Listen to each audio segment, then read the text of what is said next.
Pogledajte kako je mekan. Dobar dan i dobrodošli ponovo na kanal Recepti za sladokusce. Dobrodošli u novi video recept. Danas pravim banana bread ili ti banana hljeb. Nemojte da vas zabrine što ima ovako više sastojaka nego što ste navikli od mene. Veoma jednostavno i brzo se priprema.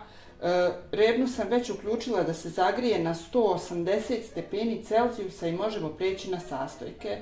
Ovdje imam 250 g brašna, 100 g šećera, 50 g smeđeg šećera, 115 g margarina omekšanog na sobnoj temperaturi, 2 jaja, pola kašičice cimeta, prstohvat soli, pola kašičice sode bikarbone, 1 kašičica praška za pecivo, 50 g grožđica koje sam potopila ovako da omekšaju u toploj vodi i 50 g čokolade za kuvanje nasjeckane ovako ili u kapljicama, 1 vanilin šećer, 4 banane. Banane ovdje imam oko 500 g otprilike, znači 4 banane, neke manje. I sada u ovu činiju sa brašnom ću da pomiješam sodu bikarbonu, cimet, prašak za pecivo i sol. Samo 1 prstohvat soli treba. Kažu da u tijesto svako treba da se stavi malo soli, pa čak i ako je slatko tijesto. Ja ne znam zašto se to tako radi, ali evo stavila sam. Pa vi ako znate pišite mi u komentarima zašto se stavlja so u tijesto, da i ja nešto naučim još dodatno. Baš bih voljela to da znam. To je to. Mogu skloniti sa strane privremeno. I sada ću u ovu dublju činiju da umutim ovaj omekšani margarin, smeđi šećer, vanilin šećer i šećer. I mutiti 5 minuta.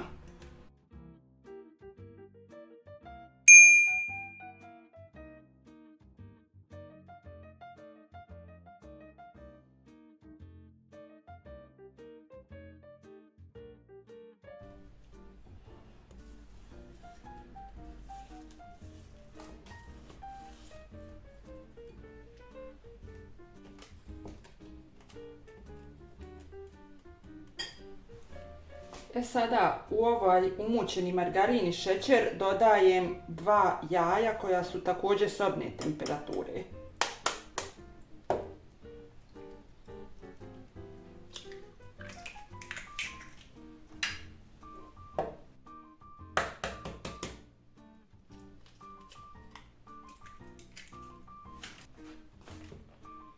I kratko izmiješati.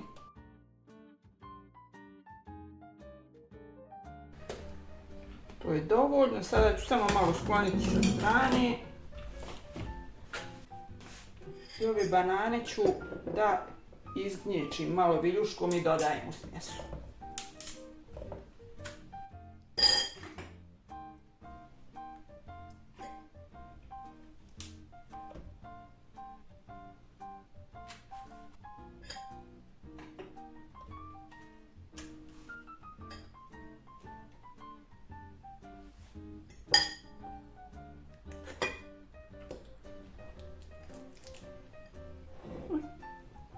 To ne mora znači skroz biti izgnječeno.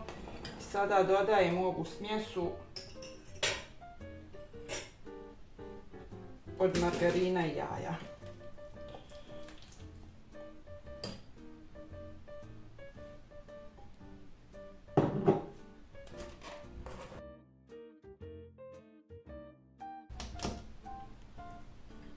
I u ovo umućeno ovako dodajem ostale suve sastojke koje sam sve pomiješala u jednu činiju.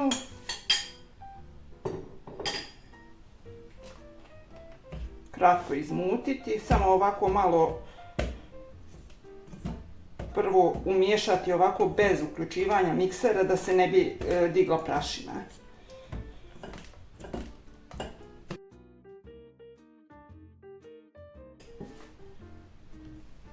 Sada ovo promiješati malo ovako, samo skinuti sa strana špatulom. Vidite kako je fino. I dodajem čokoladu. I ove grožđice, samo ću morati da ih procijedim.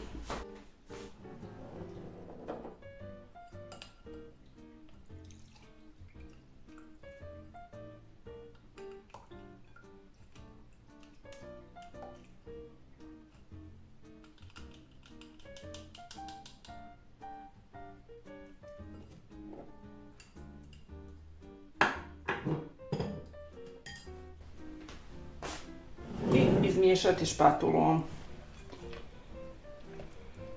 Ovo ne bi trebali mikserom raditi, ovo na kraju kad se doda čokolada i grožđice, zato što bi mikser onda podrobio komadiće čokolade.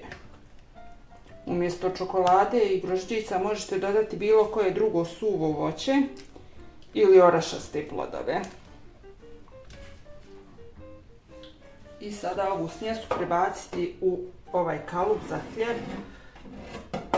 Moj kalup je dimenzija 30 puta 10 cm.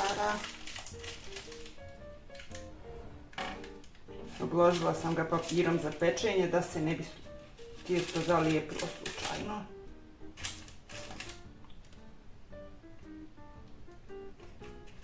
I samo ovako ravnomjerno rasporediti ovu smjesu.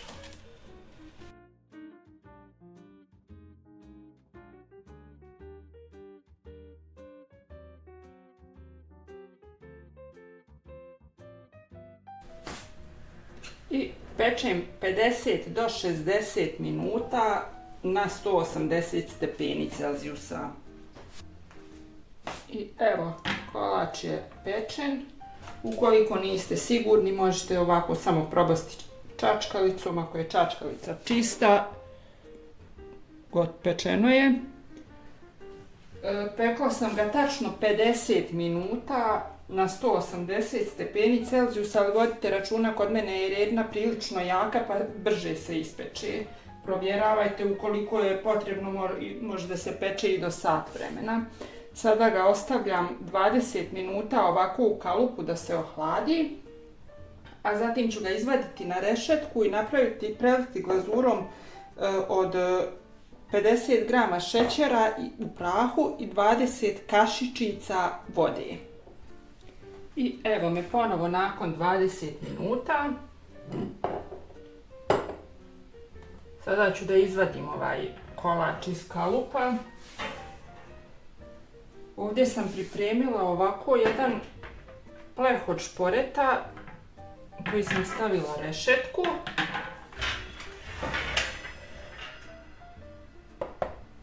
I sada ću ovako samo da izvadim ovaj kolač na ovu rešetku da se fino do kraja ohladi.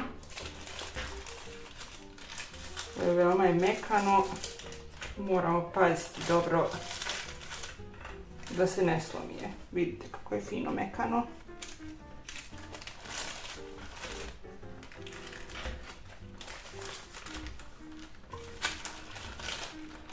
Pošto ima margarina, zato je ovakva mekoća dok se ne ohladi, onda će da ostane fino, moći se fino rukovati s njim.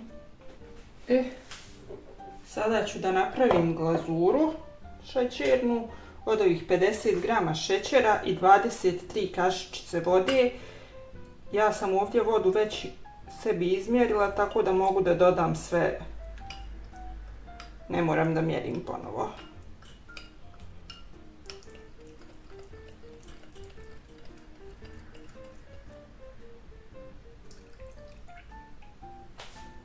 I ovako dobro izmiješati da se šećer istopi.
i sada ostaviti da se potpuno ohladi ovako na rešetki prije posluživanja, jer ukoliko bi ga načela dok je ovako topa, ostao bi gnjecav jer margarin nije imao vremena još uvijek da se stegne dovoljno.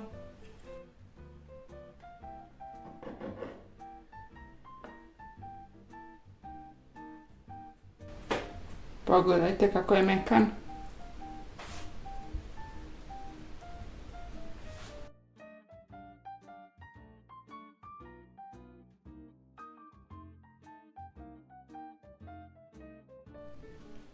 Pogledajte kako je fin. Ukoliko još uvijek niste, obavezno se pretplatite na kanal. Vama je to potpuno besplatno, a meni će da znači mnogo. Hvala vam na gledanju i vidimo se u sljedećem video receptu. Pozdrav!